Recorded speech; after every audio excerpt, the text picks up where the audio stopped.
Hello friends, आज का video railway group D के लिए इम्पोर्टेंट होने वाला है। पूरा वीडियो देखना इम्पोर्टेंट है, पूरा वीडियो इम्पोर्टेंट है क्योंकि रेलवे ग्रुप डी के लिए स्पेशल वीडियो बनाया जा रहा है। यही प्रश्न कई बार रिपीट हुए थे।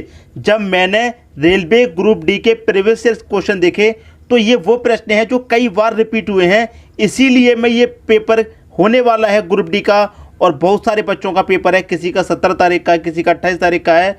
तो आप सभी लोग एग्ज़ाम की तैयारी कर रहे हैं तो ये वीडियो ग्रुप डी के लिए स्पेशल है। आप पूरा वीडियो देखिएगा। चलिए स्टार्ट करते हैं। पहला प्रश्न, यदि एक संख्या के 2/3 का 1/4 100 है तो वह संख्या क्या है? भाई नहीं पता कौन सी संख्या की बात हो रही है।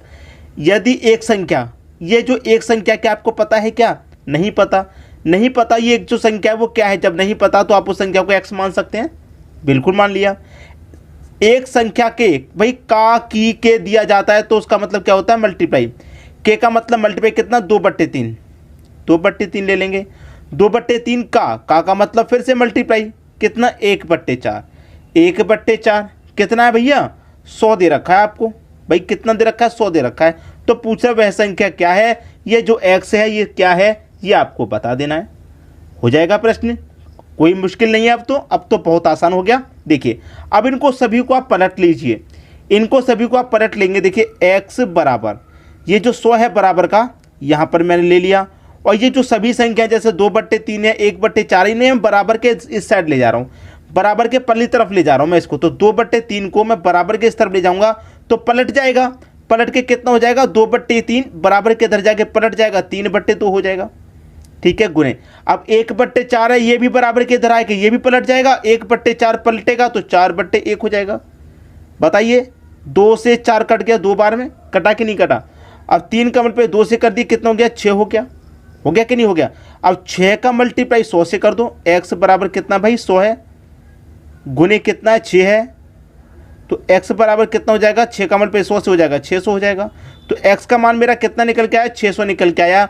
और वह संख्या क्या है? x का मान ही तो पूछ रहा था, x क्या है? तो x हमारा 600 है। तो आपसे कह रहा था कि यदि एक संख्या के 2/3 का 1/4 100 है तो वो एक संख्या क्या है भाई? 600। ठीक है, बी ऑप्शन में दे रखा है। यह आपके प्रश्न का बिल्कुल सही जवाब हो जाएगा। बात सभी को समझ में आ गई। अब देखेंगे हम अगला प्रश्न। अगला प्रश्न है, निम्नलिखित में से कौन सी भिन्न सबसे छोटी है? आपके पास 4 भिन्न है ऑप्शन में से। अब कौन सी भिन्न सबसे छोटी है ये बताना है आपको। आसान है बताना, मैं कैसे बता रहा हूँ देखिए। पहली भिन्न है 3/5। सबसे आसान तरीका ये है कि भिन्नों का अंतर कीजिए। ठीक है, अंतर करेंगे भिन्न का, तो 3 और 5 का अंतर कितना आ जाएगा भैया? अंतर 2 आ जाएगा। ठीक है, आसान है। 3/5 का अंतर कितना हो गया? 2। याद रखना अंतर से हमेशा ऊपर वाली संख्या में भाग। 3 में अंतर से भाग, 2 से मैं इसमें भाग दूंगा, कितनी बच जाएगा भाई? 2 1 कम 2 जाएगा, 1 बचेगा नहीं जाएगा तो 10 मतलब 10 हो जाएगा। 2 पंजे 10। ठीक है भाई, 3 में 2 से भाग दूंगा 1.5 बारी। दूसरी भिन्न है आपके पास 5/6। इसको अंतर कीजिए, एक बार आएगा। अंतर से हमेशा ऊपर वाली संख्या में भाग करते हैं। जैसे यहाँ पर अंतर से ऊपर वाली संख्या में क्या, यहाँ भी अंतर से ऊपर वाली में, तो ऊपर वाली संख्या में अंतर से भाग दूंगा, 1 से 5 में भाग दूंगा, 5 बार जाएगा। ठीक है, तीसरी भिन्न है आपकी 2/3।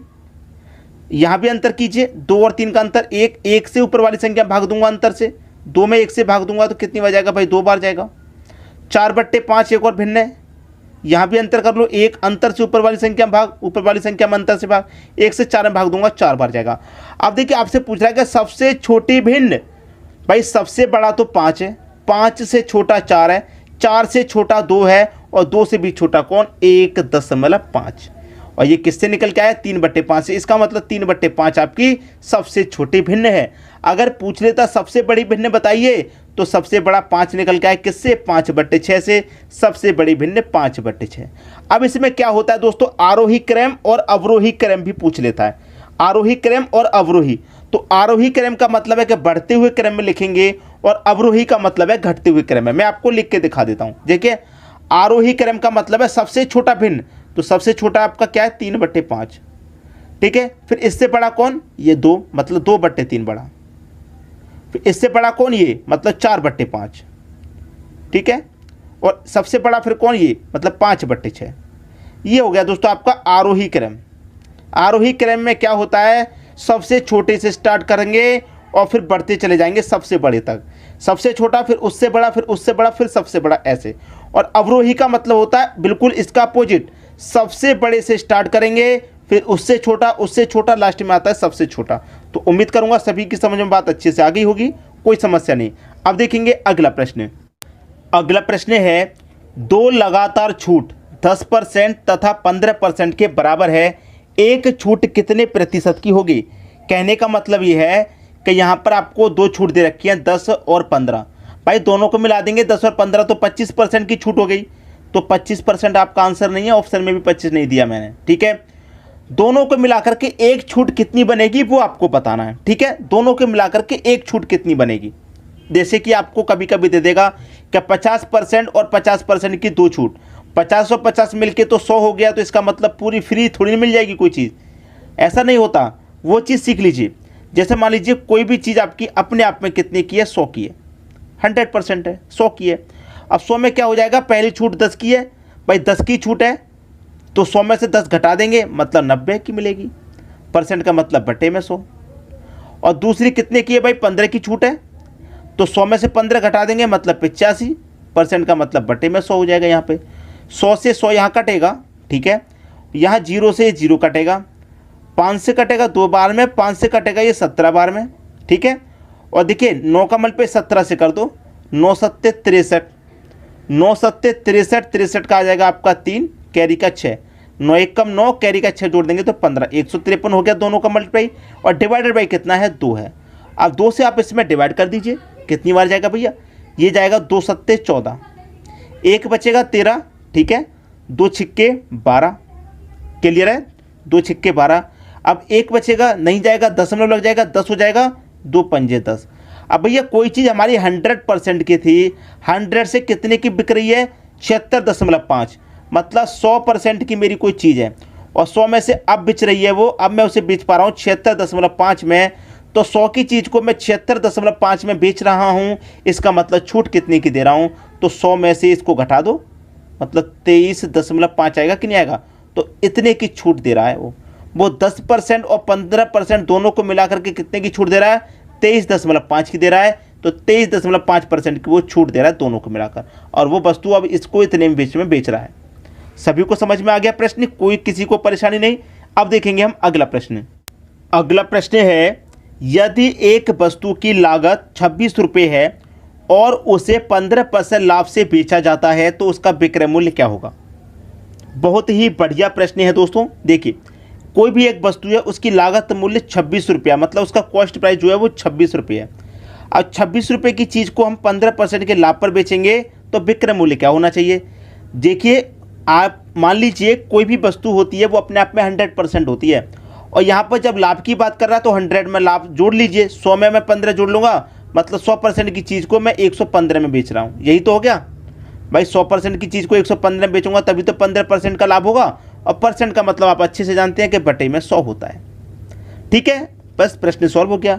5 से कटाओ इसे 20 बार में, और 5 से कटाएंगे तो 23 बार में कट जाएगा, ठीक है। 2 से कटा लूँ 10 बार में, और 2 से कटा लूँ इसे 13 बार में, ठीक है। अब देखिए 13 का और 23 का मैं मल्टीप्लाई कर दूँ तो 13 3 का 39 होगा, 39 का 9 आ जाएगा, कैरी का 3, 13 दूने का 26, 26 में जोड़ूंगा मैं कैरी का 3, ठीक है भाई। देखिए 13 3 का 39, 39 का 9 आ गया, कैरी का 3 आ गया। अब कैरी का 3 आ गया, मैं 13 दूने का 26, 26 में कैरी का 3 जोड़ूं तो ये हो जाएगा 29, ठीक है। अब 29 में क्या करना है, 10 से भाग देना, डिवाइडेड बाई कितना दे रखा है आपको 10। अब 10 से भाग दूंगा तो एक जीरो है, तो इसका मतलब एक संख्या बाद दशमलव हो जाएगा, तो कितना हो जाएगा ये 29.9, ये हो जाएगा कि नहीं 29 तो उसका जो विक्रय मूल्य वो क्या होगा 29.9।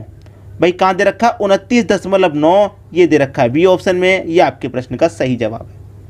क्लियर है, प्रश्न सभी को अच्छे से समझ में आ गया होगा। अब इसे दूसरे तरीके से आप कैसे कर सकते हैं, मैंने क्या किया 100 में 15 जोड़ के सीधा सीधा निकाला। आप ऐसे भी तो कर सकते थे इसको, देखिए कैसे मैं बताऊं। आप इसको ऐसे भी कर सकते थे, जैसे कि भाई 26 रुपये की मेरी चीज़ है, 26 का मैं क्या करूं 15% लाभ कमा रहा है ना, तो मैं सीधा 15% निकाल लूँ, परसेंट का मतलब बटे में 100। 5 से 3 बार में, 5 से 20 बार में, 2 से 10 बार में, 2 से 13 बार में, 13 3 का 39, ठीक है 13 3 का 39, 39 में क्या करूँ 10 से भाग, तो एक संख्या बाद दशमलव लगेगा 3.9, ठीक है। अब देखिए हमारी वस्तु कितनी की थी, लागत मूल्य मेरा 26 रुपये था, 26 रुपये था और 15% का प्रॉफिट मेरा कितना निकल गया है 3.9। तो कॉस्ट प्राइस में मैं प्रॉफिट जोड़ूंगा, ठीक है, तो जोड़ दीजिए प्रॉफिट को, 3.9 को जोड़ दो, 26 में 3 जोड़ूंगा, 26 में 3 जोड़ूंगा तो 29.9 आ जाएगा, वही निकल के आ जाएगा जो यहाँ पर आया था वही यहाँ पर आ गया। बात समझ में आ गई। अब देखेंगे अगला प्रश्न।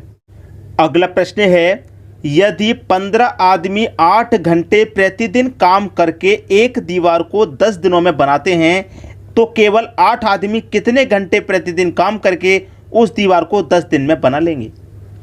भाई एक फॉर्मूला होता है आपका M1 D1 T1 पूरे का बटा W1 बराबर M2 D2 T2 पूरे का बटा W2। कितने हैं मेन, 15 आदमी है, 15 ले लो। D का मतलब दिन, कितने दिन ले रहा है वो 10 दिन ले रहा है, 10 ले लो। T का मतलब टाइम, टाइम कितना ले रहा है 8 घंटे का, 8 ले लो। और वर्क कितना है भाई, वर्क है प्रतिदिन काम करके एक दीवार बनाने का, एक वर्क है तो बट्टे में 1 लिखिए चाहे मत लिखिए, बराबर बाद में कितने व्यक्ति हैं भाई 8 व्यक्ति, 8, ठीक है। कितने दिन, 10 दिन, 10। कितना टाइम, कितने घंटे प्रतिदिन काम करके, भाई घंटे आपको निकालने हैं, मतलब T2 आपको निकालना है। बस कट गया प्रश्न, 10 से 10 कट गया, 8 से 8 कट गया और 10 से 10 कट गया। इधर क्या बचा दोस्तों, बराबर के इधर T2 बचा और बराबर के इधर 15 बचा, तो T2 कितना निकल गया है 15, मतलब कितने घंटे प्रतिदिन, 15 घंटे प्रतिदिन। बी ऑप्शन आपके प्रश्न का सही जवाब हो गया। उम्मीद करूंगा सभी को प्रश्न अच्छे से समझ में आ रहे हैं, किसी को कोई समस्या बिल्कुल भी नहीं होगी। और वही करना है, अधिक से अधिक वीडियो को शेयर करना है, एग्जाम से पहले सभी तक वीडियो को पहुंचा दीजिए। ठीक है दोस्तों, वीडियो देखने के लिए आपका बहुत बहुत धन्यवाद।